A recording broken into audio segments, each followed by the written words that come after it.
Hello all, welcome to Lasibri designers. ఇది వచ్చి US నుంచి నా ఫ్రెండ్ అనమాట. యాక్చువల్గా నాకు అసలు టచ్ లేదు. తను చిన్నప్పుడు నా క్లాస్మేట్. నా ఇన్స్టా పేజ్ చూసి తను యూఎస్ నుంచి కాంటాక్ట్ అయ్యి మొత్తం శారీస్ పంపించింది. వాటి బ్లౌజెస్ డిజైన్ చేయమన్నది. సో ఇలా నేను డిజైన్ చేశాను.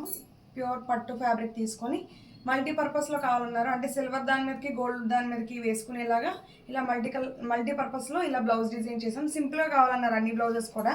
ఇది వచ్చి శారీ మీద బ్లౌజు. శారీ మీద ఉన్నది లైట్ గోల్డ్ జరీ కాబట్టి నేను లైట్ కర్దానాతో అండ్ చిప్స్తో సింపుల్ వర్క్ ఇచ్చుకున్నాను. ఫ్రంట్ అండ్ బ్యాక్ ఇలా లైన్స్లో బ్లౌజ్ కావాలన్నారు. ఇది ఇలా డిజైన్ చేసాము. అండ్ ఇది వచ్చి కట్ వర్క్లో డిజైన్ చేసాం. శారీ కలర్ ఇలాగా లైట్ సీ గ్రీన్ అనమాట. సో అన్ని హెవీ వర్క్స్ అయితే వాళ్ళకి ఇబ్బంది అవుతుందని చెప్పి అన్ని సింపుల్గా ఇలాంటి స్కాలోప్ ఇచ్చుకున్నాము, కొంచెం డిఫరెంట్గా. అండ్ ఇది మల్టీపర్పస్ బ్లౌజే. Pure raw silk white fabric తీసుకొని దానికి కంప్యూటర్ ఎంబ్రాయిడరీ చేయించి వైన్ షేడ్ ఎక్కువ హైలైట్ అయ్యేలా కావాలన్నారు. సో క్లయింట్కి కావాల్సినట్టు వైన్ షేడ్ ఎక్కువ హైలైట్ అయ్యేలాగా ఇచ్చి ఇక్కడ హ్యాంగింగ్స్ ఇచ్చాము. అండ్ ఇవన్నీ కూడా వాళ్ళకి పంపించే బ్లౌజెస్. అండ్ కొన్ని పట్టు లంగాస్ కూడా ఇచ్చారు వాళ్ళ పిల్లలకి.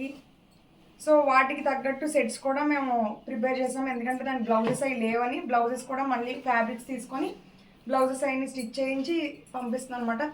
ఈ అంతట్లో ఇంత కష్టపడితే మనకు పాజిటివ్ పాయింట్ ఏంటంటే ఎప్పుడో అసలు చాలా నాళ్ళు అయిపోయిన వాళ్ళందరూ కూడా మనకు మళ్ళీ కాంటాక్ట్లోకి వస్తున్నారు. అది చాలా positive thing. Hope you all like the video. Like చేయండి, షేర్ చేయండి, ఫాలో చేయండి. Thank you.